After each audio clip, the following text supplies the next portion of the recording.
Welcome back to your next chapter in the History of Protestantism by James A. Wiley. I'm Nicholas Arthur, and you are listening to Prophecy Reformation Now. Because God-given prophecy is history in advance, it is very important for the Christian to learn about the history of the church that Jesus said he would build, starting about 2,000 years ago when he said, "I will build my church." Only if we truly understand history can we find our place in the prophecy of the Revelation, and perhaps even come to know what must shortly come to pass in our own time as well. So, let us pick up right where we left off last time. Chapter 6. In Sweden, from Vasa, 1530, to Charles IX, 1604. Ebb in Swedish Protestantism. Sigismund a candidate for the throne. His equivocal promise. Synod of Uppsala, 1593. Renew their adherence to the Augsburg Confession. Abjure the Red Book. Their measure of toleration. The nation joyfully adheres to the declaration of the Uppsala Convocation. Sigismund refuses to subscribe. The Diet withholds the crown. He signs and is crowned. His short reign. Charles IX, his death. A prophecy. Since the middle of the reign of Gustavus Vasa, the liberties of the Reformed Church of Sweden had been on the ebb. Vasa, adopting the policy known as the Aristane, had assumed the supreme power in all matters ecclesiastical. His son John went a step beyond this. At his own arbitrary will and pleasure, he imposed a semi-popish liturgy upon the Swedish clergy, and strove by sentence of imprisonment and outlawry to compel them to make use of it in their public services. But now still greater dangers impended. In fact, a crisis had arisen. Sigismund, who made no secret of his devotion to Rome, was about to mount the throne. Before placing the crown on his head, the Swedes felt that it was incumbent on them to provide effectual guarantees that the new monarch should govern in accordance with the Protestant religion. Before arriving in person, Sigismund had sent from Poland his promise to his new subjects that he would preserve religious freedom and neither hate nor love anyone on account of his creed. The popular interpretation put upon this assurance expresses the measure of confidence felt in it. Our future sovereign, said the Swedes, tells us that he will hate no papist and love no Lutherans. The nation was wise. In time the synod was summoned by Duke Charles, the administrator of the kingdom in the absence of Sigismund, to meet at Uppsala on the 25th of February 1593 and settle ecclesiastical affairs. There were present 4 bishops, 4 professors of theology, 306 clergymen, exclusive of those who had not been formally summoned. Duke Charles and 9 members of council, many of the nobles, and several representatives of cities and districts were also present at the synod, although, with the exception of the members of council, they took no part in its deliberations. The business was formally opened on the 1st of March by a speech from the High Marshal, in which the name of the Duke and the council he welcomed the clergy, and congratulated them on having, now at length, obtained what they had often so earnestly sought, and King John had as often promised, but only promised, a free ecclesiastical synod. He invited them freely to discuss the matters they had been convoked to consider. But as for himself and his colleagues, he added, they would abide by the Augsburg Confession of 1530 and the Ecclesiastical Constitution of 1529, framed for them by Lawrence Patterson, the late Archbishop of Uppsala. Professor Nicholas Olai was chosen president, and the synod immediately proceeded to the all-important question of a confession. The Augsburg Confession was read over article by article. It was the subject, day after day, of anxious deliberation.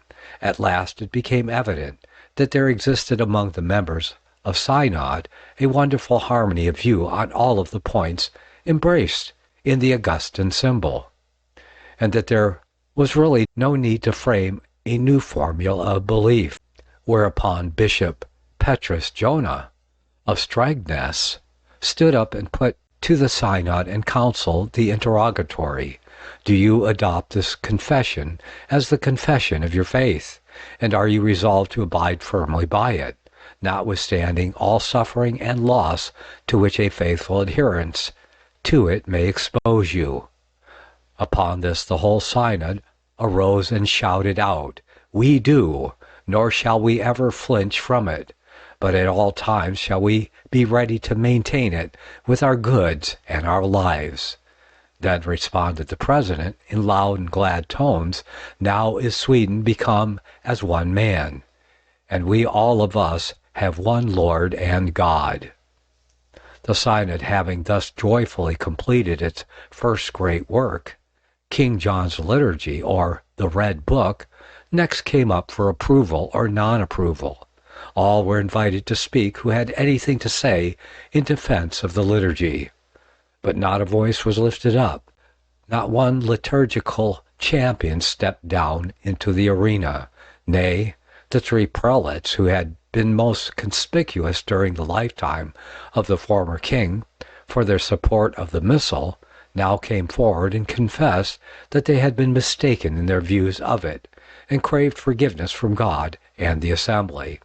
So fell the notorious Red Book, which during 16 years had caused strife and division in the Church, had made not a few to depart from the form of sound words, and embittered the last years of the reign of the man from whom it proceeded.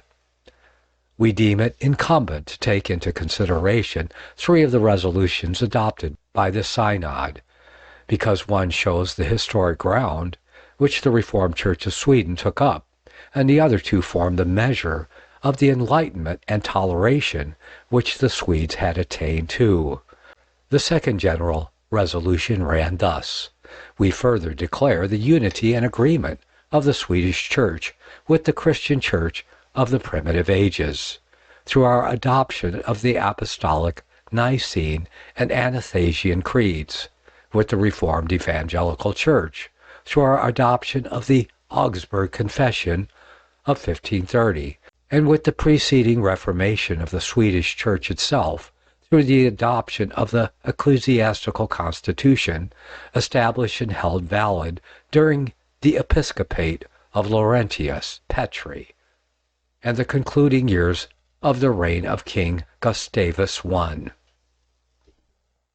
In the 4th resolution, over and above the condemnation of the liturgy of King John, because it was a stone of stumbling and similar to the Popish Mass, the synod adds its rejection of the errors of Papists, Sacramentarians, Zwinglians, Calvinists, Anabaptists, and all other heretics. In the 6th resolution, the synod declares it to be strictly right that persons holding other forms of faith than the Lutheran should not be permitted to settle in the kingdom. Nevertheless, having respect to the requirements of trade and commerce, they grant this indulgence, but under restriction that such shall hold no public religious meetings in their houses, nor elsewhere, nor speak disrespectfully of the national creed. It is easy to pity, nay, it is easy to condemn this narrowness, but it is not so easy to apportion due praise to the synod for the measure of Catholicity to which it had attained. Its members had repudiated the use of the stake for conscience sake. That was a great advance at this early period, if notwithstanding they framed an edict that has the aspect of persecution, its object was not to coerce the opinion of others, but to defend their own belief. Plotters and foes abound on every side.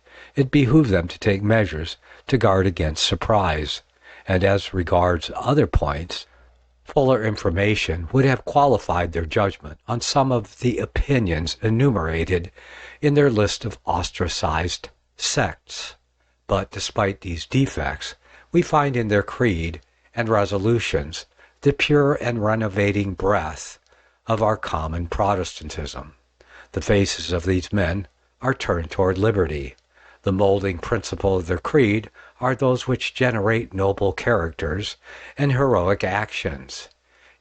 It scattered among the Swedish people the germs of a new life, and from that hour dates their resurrection to a nobler destiny.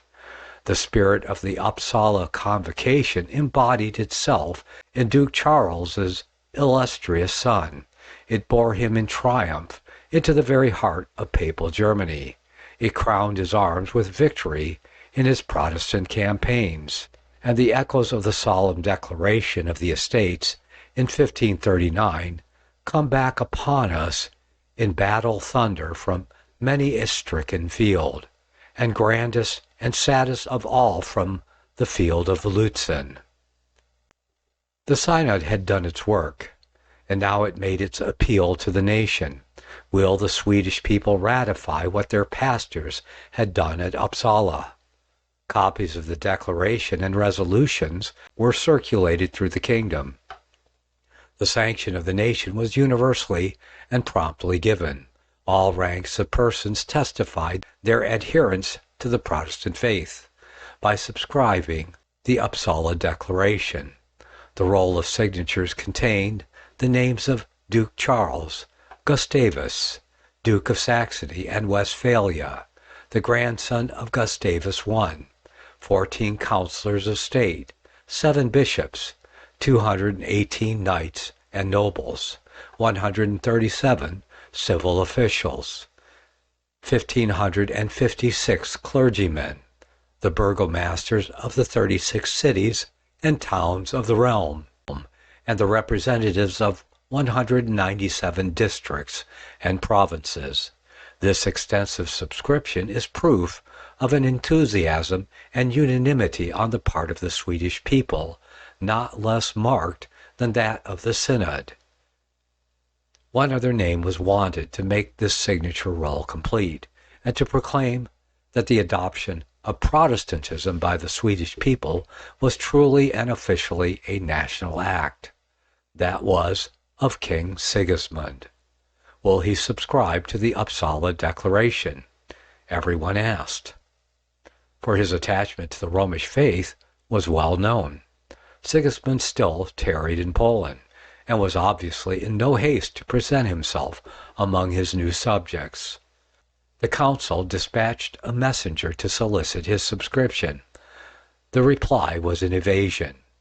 This naturally created alarm, and the Protestants, forewarned, bound themselves still more closely together to maintain their religious liberty. After protracted delays, the new sovereign arrived in Sweden on the 30th of September the same year. The Duke, the council, and the clergy met him at Stockholm and craved his subscription to the Uppsala resolutions. Sigismund refused compliance. The autumn and winter were passed in fruitless negotiations. With the spring came the period which had been fixed upon for the coronation of the monarch. The royal signature had not yet been given, and events were approaching a crisis. The Swedish estates were assembled in the beginning of February 1594. The archbishop, having read the Uppsala Declaration, asked the Diet if it was prepared to stand by it. A unanimous response was given in the affirmative, and further, the Diet decreed that whoever might refuse to sign the declaration should be held disqualified to fill any office, civil or ecclesiastical, within the realm. Sigismund now saw that he had no alternative save to ratify the declaration or renounce the crown.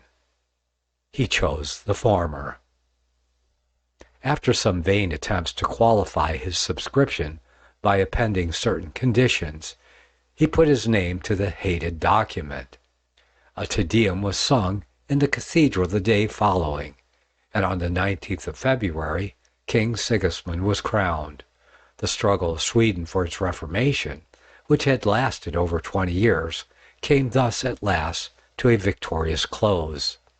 Arcembold, by the preaching of indulgence and the political conflicts to which this led, had plowed up the soil. Olaf and Lawrence Patterson came next, scattering the seed. Then arose the patriotic Gustavus Vasa to shield the movement. After a too early pause, during which new dangers gathered, the movement was again resumed. The Synod of the clergy met and adopted the Augustan Confession as the creed of Sweden. Their deed was accepted by the estates and the nation, and finally ratified by the signature of the sovereign. Thus was the Protestant faith of the Swedish people surrounded with all legal formalities and securities. To this day, these are the formal foundations on which rests the Reformed Church of Sweden. Only a few years did Sigismund occupy the throne of Sweden. His government, in accordance with the Uppsala Declaration, partook too much of the compulsory to be either hearty or honest. He was replaced in 1604 by Charles IX, the third son, Gustavus Vasa. When dying, Charles is reported to have exclaimed, laying his hand upon the golden locks of his boy, and looking forward to the coming days of conflict, "Ille faciet." This boy, over whom his dying sire uttered these prophetic words, was the future Gustavus Adolphus, in whom his renowned grandfather, Gustavus Vasa, lived over again, with still greater renown. Chapter 7. Introduction of Protestantism into Denmark. Paul Elia inclines to Protestantism, returns to Rome. Petrus Parvus, Code of Christian II, the New Testament in Danish. Georgius Johannes Toscanus, studies at Cologne, finds access to Luther's writings, repairs to Wittenberg, returns to Denmark, re-enters the monastery of Anvorskaborg, explains the Bible to the monks, transferred to the convent of Viborg, expelled from the convent, preaches in the city, great excitement in Viborg, and alarm of the bishops, resolved to invite Doctors Eck and Cochleus to oppose Toscan, their letter to Eck, their picture of Lutheranism, their flattery of Eck. He declines the invitation. In tracing the progress of the Reformation in Sweden, our attention was momentarily turned toward Denmark. Two figures attracted our notice. Arcemboldus, the legate later of Leo X, and Christian II, the sovereign of the country. The former was busy gathering money for the Pope's use and sending off vast sums of gold to Rome. The latter, impatient of the yoke of the priests and envious of the wealth of the Church, was trying to introduce the doctrines of Luther into Denmark, less for their truth than for the help they would give him in making himself master in his own dominions. Soon, however, both personages disappeared from the scene. Arcembold in due time followed his gold bags to Italy, and Christian II, deposed by his subjects, retired to the court of his brother-in-law, Charles V. His uncle Frederick, Duke of Holstein and Schleswig, succeeded him on the throne. This was in 1523, and here properly begins the story of the Reformation in Denmark. Paul Elia, a Carmelite monk, was the first herald of the coming day. As early as 1520, The fame of Luther and his movement reached the monastery of Helsingfors, in which Elia held the rank of provincial. Smitten with an intense desire to know something of the new doctrine, he procured the writings of Luther, studied them, and appeared heartily to welcome the light that now broke upon him. The abuses of the Church of Rome disclosed themselves to his eye. He saw that a reformation was needed, and was not slow to proclaim his conviction to his countrymen. He displayed for a time no small courage and zeal in his efforts to diffuse a knowledge of the truth in his native land. But like Erasmus of Holland and More of England, he turned back to the superstitions which he appeared to have left. He announced the advent of the heavenly kingdom, but did not himself enter in. Among the early restorers of the gospel to Denmark, no mean place is due to Petrus Parvus. Sprung of an illustrious stock, he was not less distinguished for his virtues. Attracted to Wittenberg, like many of the Danish youth, by the fame of Luther and Melanchthon, he there heard of a faith that brings forgiveness of sin and holiness of nature. And on his return home he labored to introduce the same gracious doctrine into Denmark. Nor must we pass over in silence the name of Martin, a learned man and an eloquent preacher, who almost daily in 1520 proclaimed the gospel from the cathedral pulpit of Hafnia, Copenhagen, in the Danish tongue to crowded assemblies. In 1522 came the Ecclesiastical and Civil Code of Christian II, of which we have already spoken, correcting some of the more flagrant practices of priests, forbidding especially appeals to Rome, and requiring that all causes should be determined in the courts of the country. In the year following, 1523, the king fled, leaving behind him a soil which had just begun to be broken up, and on which a few handfuls of seed had been cast very much at random. In his banishment, Christian still sought opportunities of promoting the best interests of the land which had driven him out. One is almost led to think that amid all his vices as a man and errors ruler, he had a love for Lutheranism, for its own sake and not simply because it lent support to his policy. He now sent to Denmark the best of all reformers, the Word of God. In Flanders, where in 1524 we find him residing, he caused the New Testament to be translated into the Danish tongue.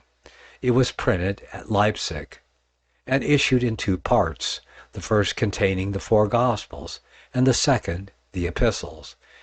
It bore to be translated from the Vulgate, although the internal evidence made it undoubted that the translator had freely followed the German version by Luther, and possibly by doing so had the better secured both accuracy and beauty. The book was accompanied with a preface by the translator, Johannes Michaelis, dated Antwerp, in which he salutes his dear brethren and sisters of Denmark, wishing grace and peace to them in God the Father and our Lord Jesus Christ. He bids them not be scared by the bulls and other fulminations of the Vatican from reading what God has written, that the object of Rome was to keep them blindfolded, that they may believe implicitly all the fables and dreams she chooses to tell them. God, he says, has sent them in great mercy the light by which they may detect the frauds of the impostor. Grace and remission of sins, says he, are nowhere save where the gospel of God is preached.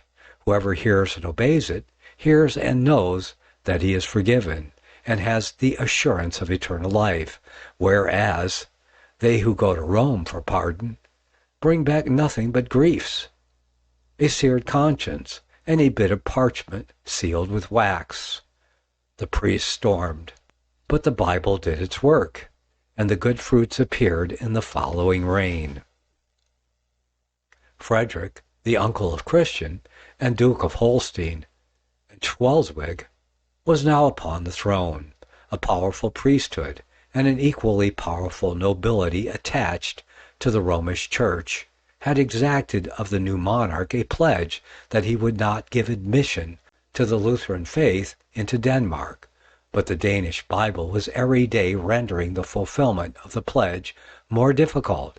In vain had the king promised not to attack the dignity and privileges of the ecclesiastical estate, when the Scriptures were, hour by hour, silently but powerfully undermining them. A beginning was made by Georgius Johannes. He had drunk at the well of Wittenberg, and returning to his native town of Viborg, he began, 1525, to spread the Reformed opinions. When the Bishop of Viborg opposed him, the king gave him letters of protection, which enabled him to set up a Protestant school in that city, the first of all the Protestant institutions of Denmark, and which soon became famous for the success with which, under its founder, it diffused the light of truth and piety over the kingdom. After Johannes came a yet more illustrious man, who has earned for himself the title of the Reformer of Denmark, Johannes Tassanus. He was born in 1494 in the country of Fionia. His parents were peasants. From his earliest years, the young Tassan discovered a quick genius and an intense thirst for knowledge, but the poverty of his parents did not permit them to give him a liberal education. Following the custom of his time, he entered the order of John the Baptist, or Jerusalem monks, and took up his abode in the monastery of Antvorskjoberg in Zealand. He had not been long in the monastery when the assiduity and punctuality with which he performed his duties, and the singular blamelessness of his manners, drew upon him the eyes of the superior of the order, Askildus. His parts, he found, were equal to his virtues, and in the hopes that he would become in time the ornament of the monastery, the superior adjudged to the young Tassan one of those bursaries which were in the gift of the order for young men of capacity who wished to prosecute their studies abroad. Tassan was told that he might select what school or university he pleased, except Wittenberg. That seminary was fatally poisoned. All who drank of its waters died, and thither he must on no account bend his course. But there were others whose waters no heresy had polluted. There were Louvain and Cologne and others, all unexceptionable in their orthodoxy. At any or all of these he might drink, but of the fountain in Saxony he must not approach it, nor taste it, lest he become anathema. His choice fell upon Cologne. He had been only a short while at that seat of learning when he became weary of the futilities and fables with which he was there entertained. He thirsted to engage in studies more solid, and to taste doctrines more pure. It happened at that time that the writings of Luther were put into his hands. In these he found what met the cravings of his soul. He longed to place himself at the feet of the Reformer. Many weary leagues separated Wittenberg from the banks of the Rhine, but that was not the only, nor indeed the main, difficulty he would encounter. He would forfeit his pension and incur the wrath of his superiors, should it be known that he had gone to drink at the interdicted spring. These risks, however, did not deter him. Every day he loathed more and more the husks given him for food, and wished to exchange them for that bread by which alone he felt he could live. He set out for Wittenberg. He beheld the face of the man through whom God had spoken to his heart when wandering in the wilderness of scholasticism. And if the page of Luther had touched him, how much more his living voice. Whether the young student's sojourn here was known in his native country we have no means of discovering, but in the summer of 1521, and about the time that Luther would be setting out for the diet of Worms, we found Toussaint returning to Denmark. His profiting at Wittenberg was very sufficiently attested by a most flattering mark of distinction which was bestowed upon him on his way home. The University of Rostock conferred upon him the degree of Doctor in Theology, an honor which doubtless he valued chiefly because it admitted him to the privilege of teaching to others what he himself had learned with joy of heart at the feet of the Reformers. The monastery at whose expertise he had studied abroad had the first claim upon him, and some time elapsed before he could teach publicly in the university. He brought back to the monastery, which he again entered, the same beautiful genius and the same pure manners which had distinguished him before his departure. But the charm of these qualities was now heightened by the nameless grace which true piety gives to the character. As a lamp in a sepulchre, says one, so did his light shine in the midst of the darkness of that place. It was not yet suspected by his brethren that they had a Lutheran among them under the cloak of their order, and Toussaint took care not to put them upon the scent of the secret. Nevertheless, he began betimes to correct the disorders and enlighten the ignorance of his fellow monks, evils which he now saw had their origin not so much in the vices of the men as in the perversity of the institution. He would draw them to the Word of God, and opening to them in plain language its true meaning, he would show them how far and fatally Rome had strayed from this holy rule. At the Easter of 1524, he preached a sermon setting forth the insufficiency of good works and the need of an imputed righteousness in order to the sinner's justification. All the blind supporters of the pontifical superstition, says the historian, were in arms against him. The disguise was now dropped. There was one man whose wrath the sermon of the young monk had especially roused, the prior of the convent, Aeschylus, a bigoted upholder of the ancient religion, and the person who had sent Toussaint abroad, whence he had brought back the doctrine, the preaching which had converted his former friend into his bitter enemy. That he might not corrupt the monks, or bring on the monastery of Antvorskjold, which had preserved till this hour its good name untarnished, the terrible suspicion of heresy, the prior formed the resolution of transferring Toussaint to the convent of Viborg, where a strict watch would be kept upon him, and he would have fewer opportunities of proselytizing under the rigorous surveillance of which Prior Petriani was known to exercise over those committed to his care. The event, however, turned out quite otherwise. Shut up in his cell, Toussaint communicated with the inmates of the convent through the bars of his window.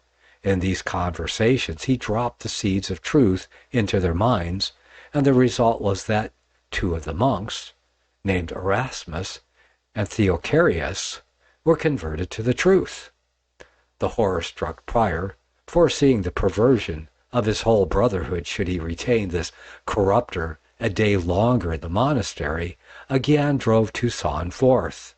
If the prior saved his convent by this step, he lost the city of Viborg, for it so happened that about that time a rescript, 1526, of King Frederick was issued, commanding that no one should offer molestation to any teacher of the new doctrine, and Toussaint thus, though expelled, found himself protected from insult and persecution, whether from the prior or from the magistrates of Viborg.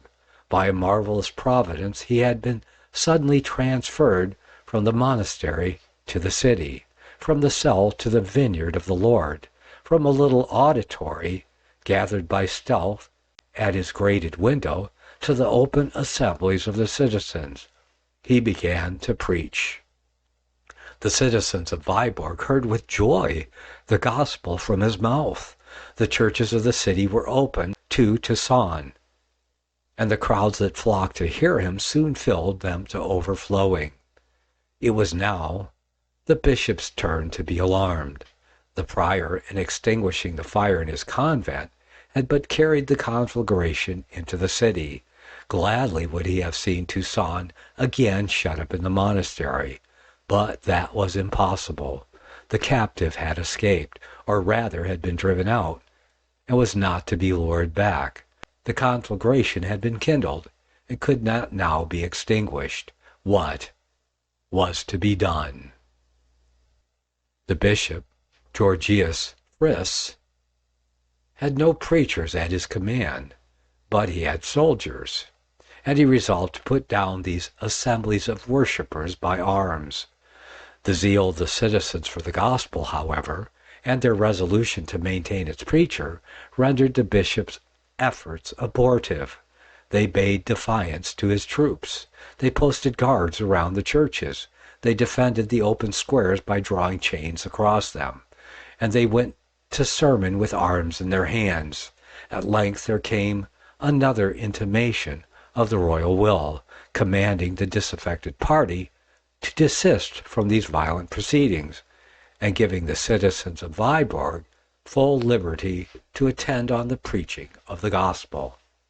Foiled in his own city and diocese, the Bishop of Viborg now took measures for extending the war over the kingdom. The expulsion of Toussaint from the convent had set the city in flames, but the bishop had failed to learn the lesson taught by the incident, and so, without intending it, he laid the train for setting the whole country on fire. He convoked the other 3 bishops of Feonia, the most ancient and largest province of Denmark, and having addressed them on the emergency that had arisen, the bishops unanimously agreed to leave no stone unturned to expel Lutheranism from Denmark. Mistrusting their own skill and strength, however, for the accomplishment of this task, they cast their eyes round, and fixed on 2 champions who, they thought, would be able to combat the Hydra which had invaded their land. These were Doctors Eck and Cochleus.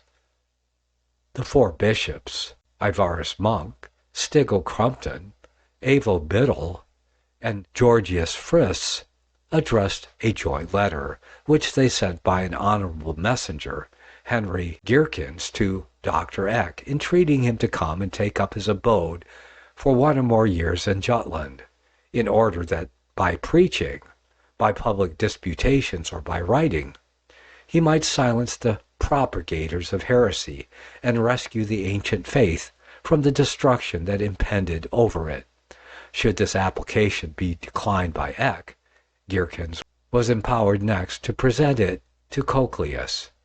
Neither flatteries nor promises were lacking which might induce these mighty men of war to renew on Danish soil the battles which they boasted having so often and so gloriously fought for Rome in other countries.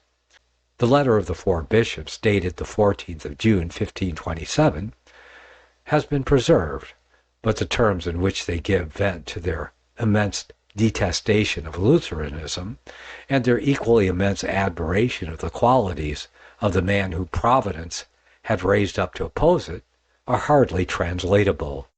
Many of their phrases would have been quite new to Cicero. The epistle savored the Gothic vigor rather than Italian elegance. The eccentricities of their pen will be easily pardoned, however, if we reflect how much the portentous apparition of Lutheranism had disturbed their imaginations. They make allusion to it as that Phlegethonian plague, that cruel and virulent pestilence, the black contagion of which, shed into the air, was darkening great part of Christendom, and had made their era a most unhappy one. Beginning by describing Lutheranism as a plague, they ended by comparing it to a serpent, for they go on to denounce those skulking and impious Lutheran dogmatizers who, fearing neither the authority of royal edicts or the terror of a prison, now creeping stealthily now darting suddenly out of their holes like serpents, are diffusing among the simple and unlearned flock their desperate insanity, bred of controversial studies. From Lutheranism, the four bishops turn to Dr. Eck. Their pen loses none of its cunning when they come to recount his great qualities. If Lutheranism was the plague that was darkening the earth, Eck was the sun destined to enlighten it.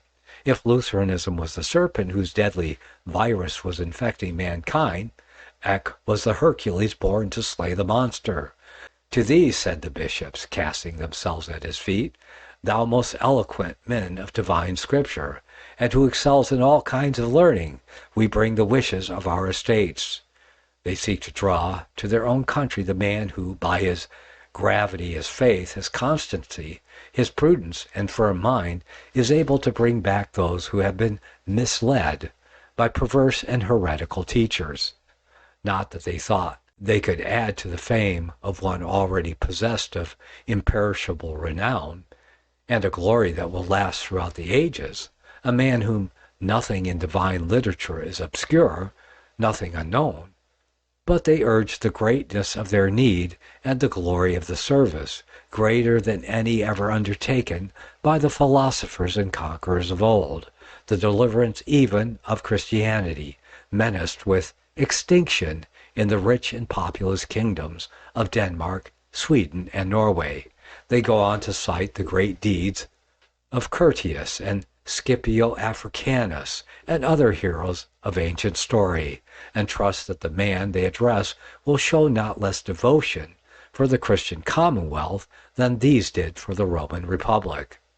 Their hope lay in him alone, in his unrivaled eloquence, in his profound penetration, in his divine understanding, in saving 3 kingdoms from the pestilence of Luther. He would win a higher glory and taste a sweeter pleasure than did those men who had saved the Republic. This and a great deal more to the same effect was enough, one would have thought, to have tempted Dr. Eck to leave his quiet retreat and once more measure his swords with champions of the new faith. But the doctor had grown wary. Recent encounters had thinned his laurels, and what remained he was not disposed to throw away in impossible enterprises.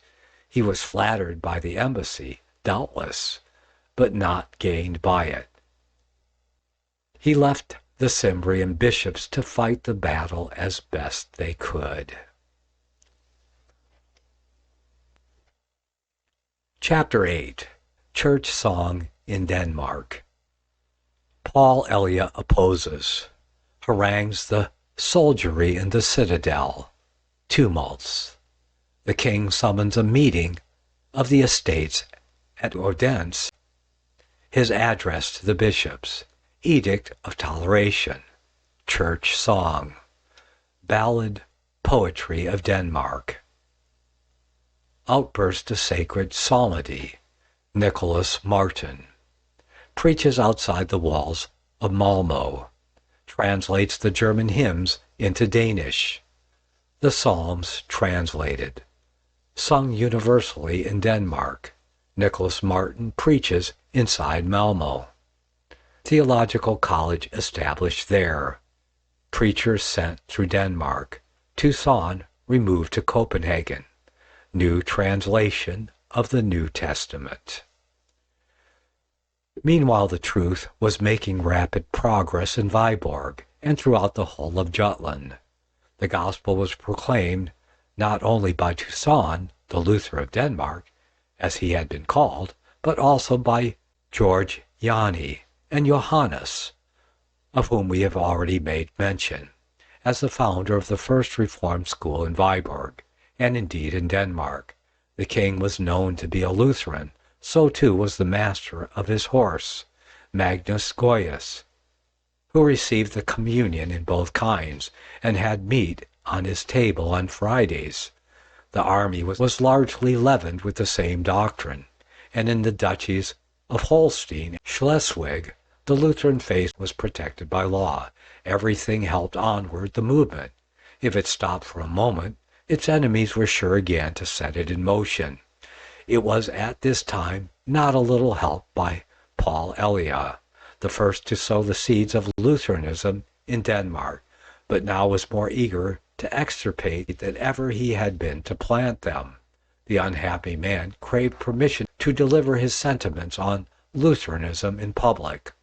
The permission was granted at once, with an assurance that no one should be permitted to molest or injure him. The master of the horse took him to the citadel, where at great length, and with considerable freedom, he told what he thought of the faith which he had once preached. His address fell upon attentive but not assenting ears. When he descended from the rostrum, he was met with a tempest of scoffs and threats. He would have fallen a sacrifice to the incensed soldiery, had not the lieutenant, unsheathing his sword, led him safely through the crowd and dismissed him at the gates of the fortress. The soldiers followed him with their cries so long as he was in sight, saying that the monks were wolves and destroyers of souls. This and similar scenes compelled Frederick I to take a step forward. A regard for the tranquility of his kingdom would suffer him no longer to be neutral.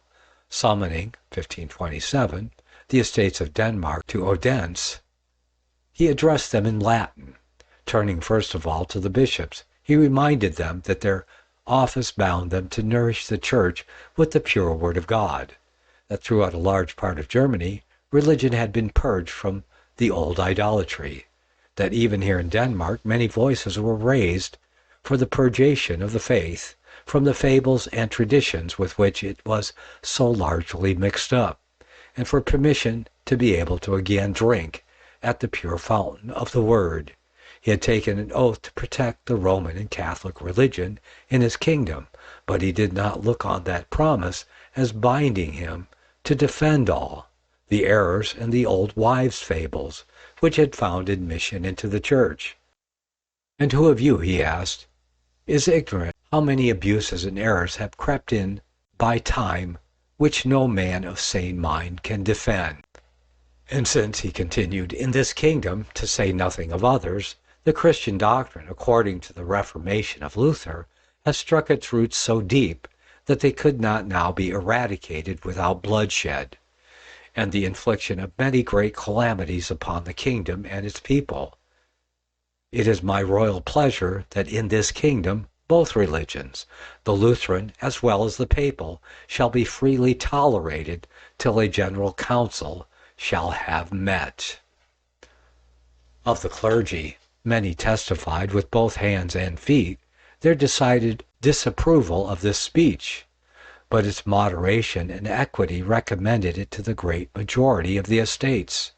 A short edict in 4 heads expressed the resolution of the assembly, which was in brief, that it was permitted to every subject of the realm to profess which religion he pleased, the Lutheran or the pontifical, that no one should suffer oppression of conscience or injury of person on that account, and that monks and nuns were at liberty to leave their convents or to continue to reside in them, to marry or to remain single. The edict of the king and the estates, supplemented by several regulations, which still further extended the reforms. Priests were granted leave to marry. Bishops were forbidden to send money to Rome for palls. The election was to be in the power of the chapter, and its ratification in that of the king. And finally, the ecclesiastical jurisdiction was restricted to ecclesiastical affairs.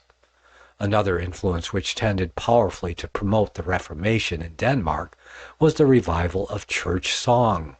The part which Rome assigns to her people in public worship is silence. Their voices raised in praise are never heard. Its hymns are never sung under the gorgeous roofs of her temples. It is by her clerical choirs alone, and even these hymns are uttered in a dead language, which fails, of course, to reach the understandings or to awaken the hearts of the people. The Reformation broke the long and deep silence which had reigned in Christendom. Wherever it advanced, it was amid the sounds of melody and praise. Nowhere was it more so than in Denmark. The early ballad poetry of that country is among the noblest in Europe. But the poetic muse had long slumbered there. The Reformation awoke it to a new life. The assemblies of the Protestants were far too deeply moved to be content as mere spectators, like men at a pantomime, of the worship celebrated in their sanctuaries. They demanded a vehicle for those deep emotions of soul which the gospel had awakened within them. This was no mere revival of the poetic taste. It was no mere refinement of the musical ear. It was the natural outburst of those fresh, warm, and holy feelings to which the grand truths of the gospel had given birth, and which, like all deep and strong emotions, struggled to utter themselves in song. The first to move in this matter was Nicholas Martin. This reformer had the honor to be the first to carry the light of the gospel to many places in Schonen. He had studied the writings of Luther, and drunk his fill of the word, and yearned to lead others to the same living fountain. The inhabitants of Malmo in 1527 invited him to preach the gospel to them. He obeyed the summons, and held his first meeting on the 1st of June in a meadow outside the walls of the city. The people, after listening to the gospel of God's glorious grace, wished to vent their feelings in praise, but there existed nothing in the Danish tongue fit to be used on such an occasion. They proposed that the Latin canticles, which the priests sang in the temples, should be translated into Danish. Martin, with the help of John Spanmaker, who afterwards became pastor of Lund in Schonen, and who labored assiduously for more than 30 years in the vineyard of the Lord, translated several of the sacred hymns of Germany into the tongue of the people, which, being printed and published at Malmo, formed the first hymn book of the Reformed Church of Denmark. Thank you all for taking your time to listen to the history of Protestantism. Please like this recording wherever it is that you are listening to it. And as a special favor, I ask you all to go to crosstheborder.org and click on the cover of the volume that you are listening to, which will take you to the appropriate Amazon page. And please leave a 5-star review there and a brief comment about something that you've heard or read in that volume. Thank you so much for taking that little bit of extra time to support us.